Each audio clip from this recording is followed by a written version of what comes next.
1930, 20, 21, 20, 57. Saya program studi pendidikan guru sekolah dasar, Fakultas Keguruan dan Ilmu Pendidikan, Universitas Palangkaraya. Di sini saya akan memenuhi tugas ujian akhir semester dengan mata kuliah pembelajaran matematika di SD.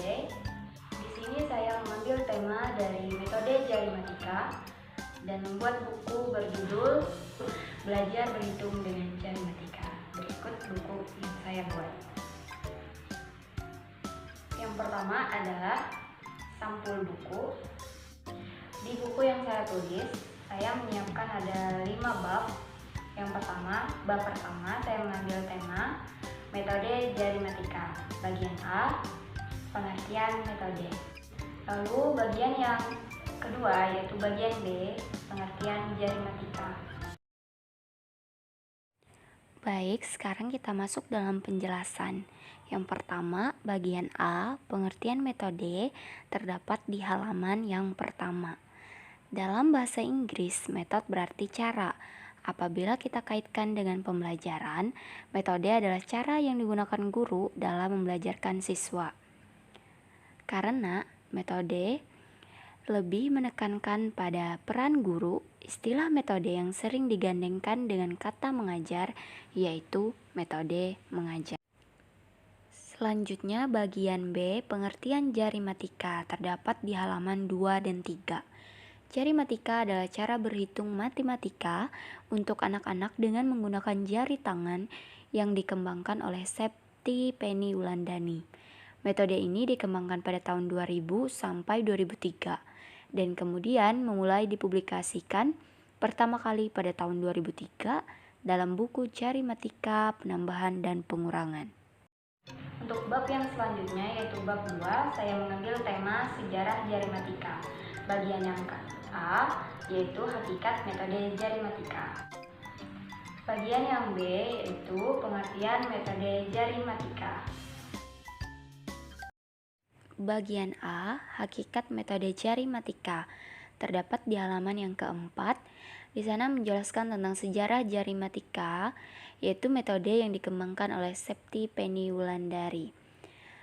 Setelah melihat anaknya kesusahan menghitung menggunakan semua jari tangan dan kakinya. Selanjutnya B, pengertian metode jarimatika, terdapat di halaman 5 sampai dengan halaman 7. Di sana menjelaskan tentang pengertian metode jarimatika dan perbandingannya dengan metode lain. Pada bab yang ketiga, saya mengambil tema jarimatika. Bagian A, metode jarimatika.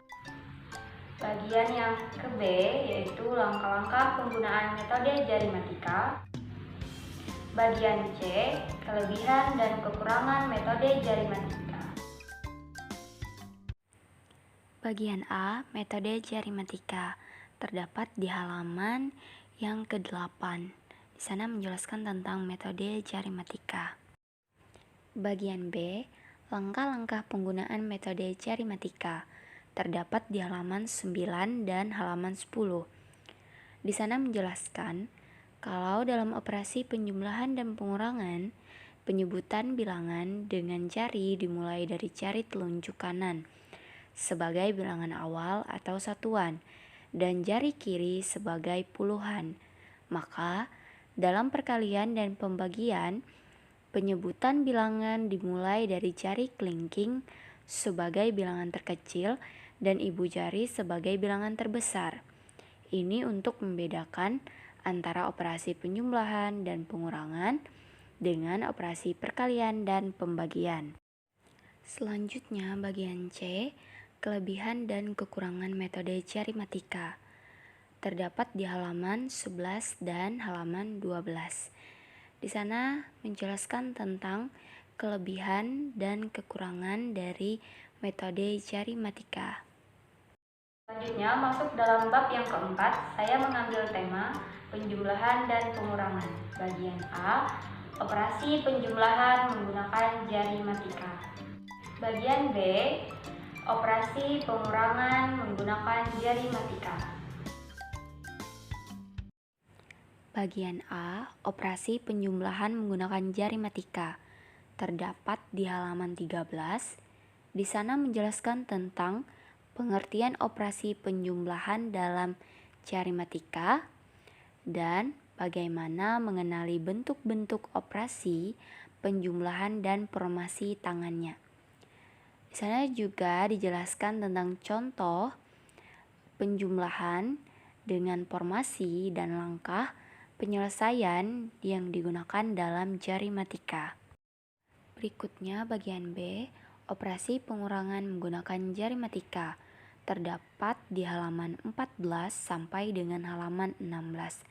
Di sana dijelaskan tentang pengertian operasi pengurangan dalam Jarimatika dan bagaimana mengenali bentuk-bentuk operasi pengurangan dan formasi tangannya.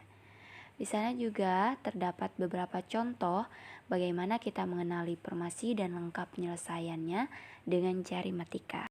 Yang terakhir, kita masuk dalam bab yang kelima. Saya mengambil tema perkalian dan pembagian. Bagian A, operasi perkalian menggunakan Jarimatika. Bagian B, operasi pembagian menggunakan Jarimatika.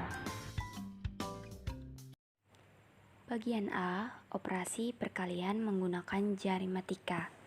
Terdapat di halaman 17. Di sana menjelaskan tentang pengertian operasi perkalian dalam Jarimatika dan bagaimana mengenali bentuk-bentuk operasi perkalian dan formasi tangannya. Di sana juga tersedia beberapa contoh agar kita mengenal formasi dan langkah penyelesaian dalam Jarimatika.